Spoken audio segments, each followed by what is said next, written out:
My art process can be divided in two very distinctive parts: creating a digital concept and translating it into traditional media. In this video, I will show you for the very first time how I create a digital concept for my art with Adobe Photoshop, and I will let you in on my thought process on how I incorporate the art of old masters like Gustav Klimt or Claude Monet to create an entirely new and contemporary piece of art. The first and foremost thing I start with is finding a photo of a model that inspires me. For my newest painting, I picked a photo from a photo shoot I recently did with my model Iliana. I always take lots of photos so that I can pick and choose the best parts of them to create the most elegant and dreamy poses possible. These here are my two favorite pictures of the series. This one has such a dreamy facial expression with her eyes closed, and in this photo here I love the elegance of her pose and how she's holding up her arms. So what we are going to do now is merging these two photos together to get the best out of two worlds. First, I separate the figure from the background with Photoshop's Select Subject function, and then I do the same with the portrait. Next, I cut out the head and copy it onto the figure on the right. I change the size of the head, position it a little, and adjust its colors so that it matches the body. I don't like working on a transparent ground, so I just add a Claude Monet painting as a backdrop. The great thing with artworks from old masters is that they are copyright free and you can use them and incorporate them into your art as you wish. Next, I adjust the facial features of my model. Some of you didn't like it when I did that in my last video, but I'm going to do it anyways, because in my opinion, it just looks better. I make her nose a bit slimmer, her lips a bit fuller, and her jaw a bit smaller. Here you can see the before and after. I also adjust her body shape a bit to make her pose even more elegant. And here you can see the before and after as well. Now let's start incorporating style elements from the old masters. In this Gustav Klimt painting, Judith, the model's skin has many distinctive colors that are painted in rough brush strokes. While we can't imitate the brush textures easily in Photoshop, we can adjust the colors of the skin. So, first I remove oranges and yellows from my model's skin, while oversaturating reds and adding more vibrance to it. This already made a huge difference, as you can see in the before and after picture. But we can do even more by making the whites yellow. And now our photo looks more like a piece of art and less like a regular photograph. Next, let's add more Klimt influences. Klimt was a master of shapes and patterns.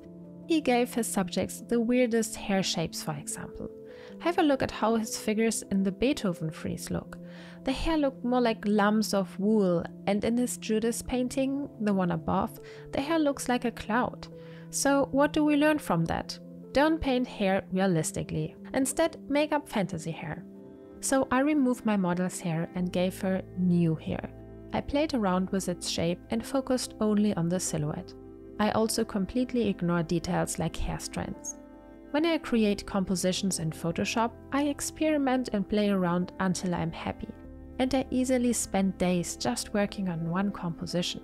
Because having a great concept is more important than knowing how to paint it. If your concept is bad or boring, so will be your final artwork, no matter how masterful and realistic you can paint it. To make a great piece of art, you need to combine elements that haven't been combined before and that reflect your artistic vision.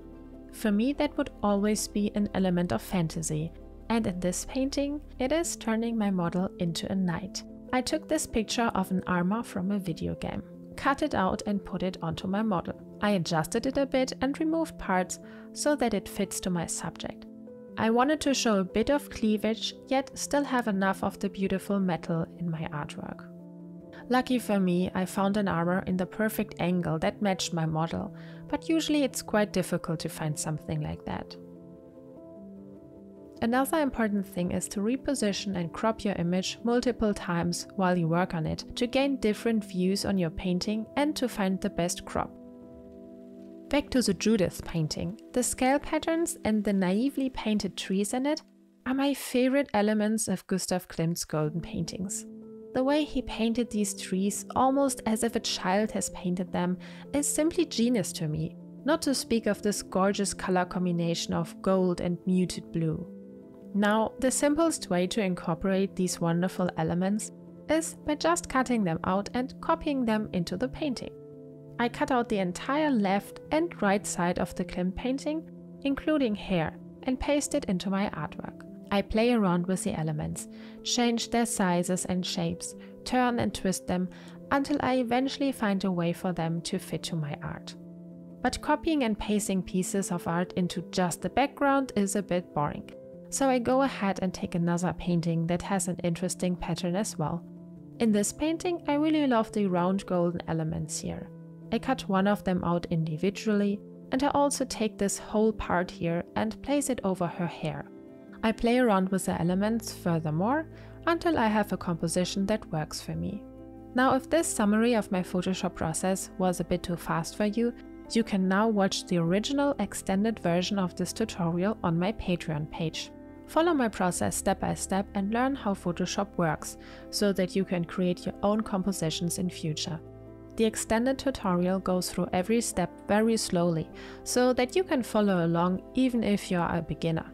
And if you are a Procreate user, this tutorial is available for Procreate too, so whatever program you use, I got you covered.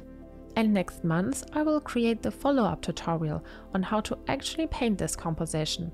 So, tutorial-wise, these 2 months are going to be exciting, and if you want to join me on Patreon, now it's a great time. Just follow the link in the video description. Now, here is the final concept and an alternative version that look quite similar, but the differently arranged shapes make huge differences, don't you think? The hair in the concept on the left, for example, is merging into the tree, which makes it difficult to distinguish from the background. Yet it gains a surreal quality. The hair on the right concept is easily distinguishable from the background, and with its downward motion, it gives the composition an almost water-like flow, which is greatly enhanced by the big spaces of turquoise from the Monet painting in the background. On the left we don't see much blue, so the background looks more like a sky than water. It's also a bit closed off due to the landscape format, which cuts off the hands of the model. Whereas the concept on the right, due to its elongated format, creates a dynamic movement that follows the figure. Both concepts have their strengths and weaknesses. Although they look so similar, it shows that even little changes can make or break an artwork. Which is your favorite from the two? I hope this video showed you that planning your composition in advance is always worth it, even if it takes some time.